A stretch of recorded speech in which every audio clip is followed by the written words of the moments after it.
Tonight on The Roast, an MP argues for West Australian secession, Nick Xenophon plans to form his own political party, and police launch a 2-week blitz on illegal guns. So bikies, hide your guns. But just for 2 weeks.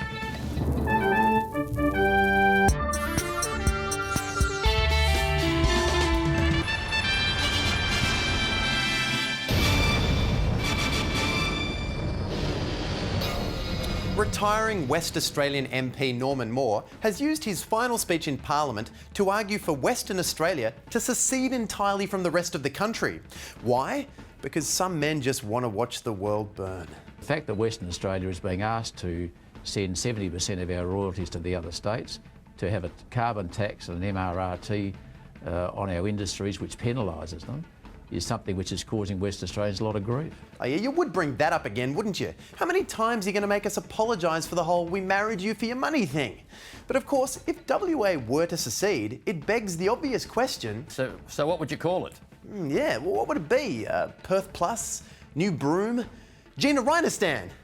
Nah, stupid. I'm sure Norman Moore's got a much better name for it. So what would you call it? Well, at the moment, Western Australia. The you would? That's our name. If you leave Australia, then the westernmost point of our country becomes South Australia, or as we'd call it, New Western Australia. Trust me, South Australia, NWA makes you sound way cooler. So I'm pretty against this, although since the majority of asylum seeker boats are intercepted off the coast of WA, it could be the best way for the rest of Australia to avoid dealing with that whole mess. And if it were to happen, what else would change? Well, to find out, we'll cross to our West Australian correspondent, Dave Ferrier. Dave, what's the mood like over in WA? A glack clack subiaco, Tom.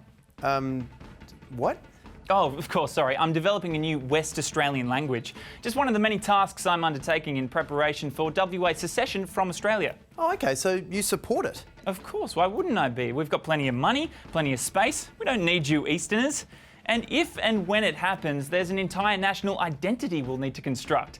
I've taken the initiative to start working on a WA national anthem. Here's a demo. Westralia, Westralia, our land is just Australia. Was that dubstep? No, Tom, it was the sound of a nation.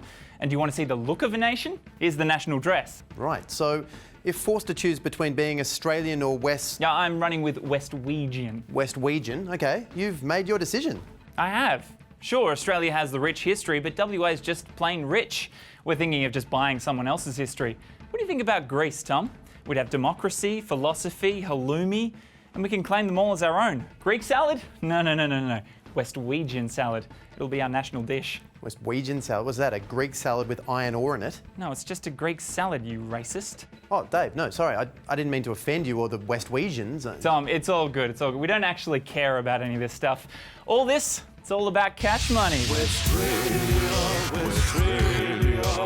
And the Westwegians have always been a greedy people. Back in 1933, the state held a referendum in which 2/3 of the population actually did vote in favour of secession.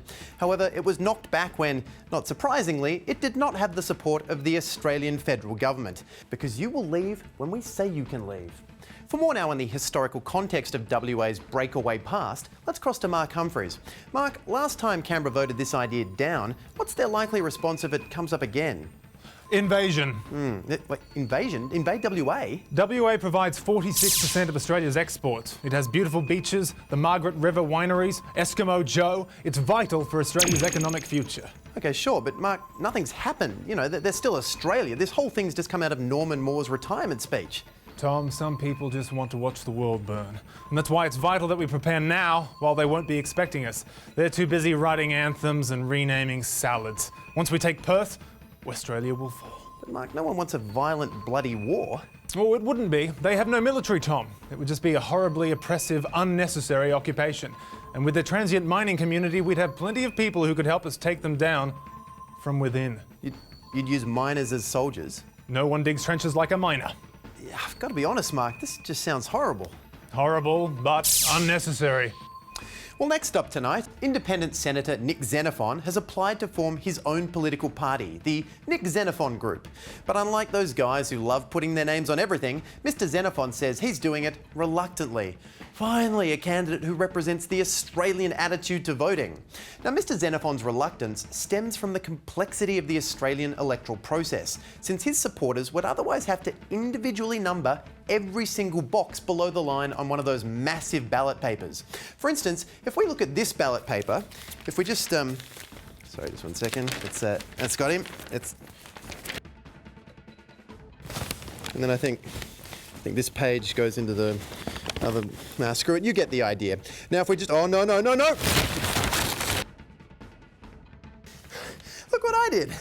Now, the added pressure for Mr. Xenophon is that 95% of people vote for a party above the line, which means just putting one number next to one party name. So Mr. Xenophon has good reason to want to be above the line and for it to be his actual name, since in the 2007 election, he was represented up there only by the letter S. The first letter that springs to mind when you think of the name Nick Xenophon. But since he did get elected, he must have raised awareness of the S issue somehow. Oh, the poor guy has been reduced to gimmicks. That's got to be the most humiliating thing he's ever done. Hey, look, he stole your car. That's where it went. Well, Cameron James joins us now from Nick Xenophon's South Australian electorate. Cameron, do you think this is a good idea? Tom, I'm all for the streamlining of this stupid process.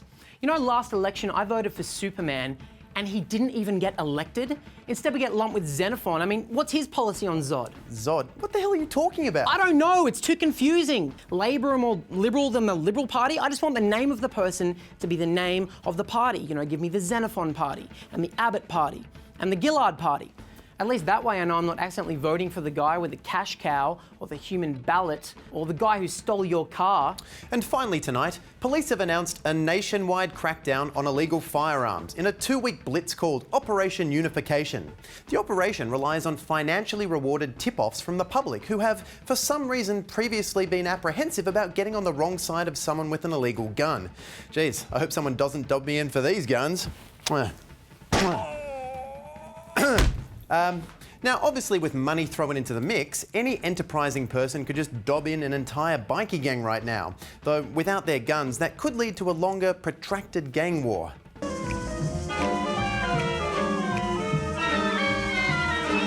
Gotta get them off our streets. Now, police are also offering a $1,000 reward to anyone that comes forward with information about the whereabouts of illegal firearms. According to South Australia Police Assistant Commissioner Paul Dixon, there were even cases of criminals dobbing in other criminals. It seems friendships are worth a lot less in prison. Now, Nick Richardson, you and I are friends, and you wouldn't sell out that friendship for $1,000. Buddy? What? You wouldn't betray our friendship for $1,000. Quiet, Tom, I'm trying to think about something. $1,000? $1,000. Your check, Mr. Richardson. Yeah, Mr. Richardson. No, Tom. Mr. Richardson wouldn't sell our friendship out for anything. Okay, good. This is what I've been saying to everyone. Now, Nick? All right, well, let's cross to my other friend, Clark Richards. Clark, oh, damn it, Clark, why are you in prison? I danced a man to death, Tom. These fingers are deadly weapons. But it's all good. If they give me $1,000 for the location of a gun, imagine how much they'll give me for information on actual crimes. Because in here, I know everything. They call me Clark Snitchards, which, when I say that out loud, doesn't bode well, but I know everything. Heroin shipments, bodies that have been missing since the 60s, and I even have a list of people who scanned the wrong items at Coles. Okay, Clark, you know this blitz is only on for 2 weeks. How long are you in there for? Well, if I'm not shanked in the showers, then I should be out in 20 to 25. Years? I know, isn't it great? Just think of how many other crimes I'll know about by then. Oh, it feels good to be future rich. Hey, snitches. Yes? I've got another crime for your list. Cha-ching. All right, thanks, Clark. Enjoy prison. And that's all the time we have tonight. Wait, Tom. Hey, Nick. look, I just wanted to apologise for doubting our friendship earlier. I just feel like a real heel, like a total dolt. So please accept this token of our friendship. Just open it right now. Now? Yeah, just right now. Okay. Yeah, just rip what is it? Yeah. Get him, Sarge. Get in. No, I haven't even opened it yet. Tell Clark Mr. Richardson says good night.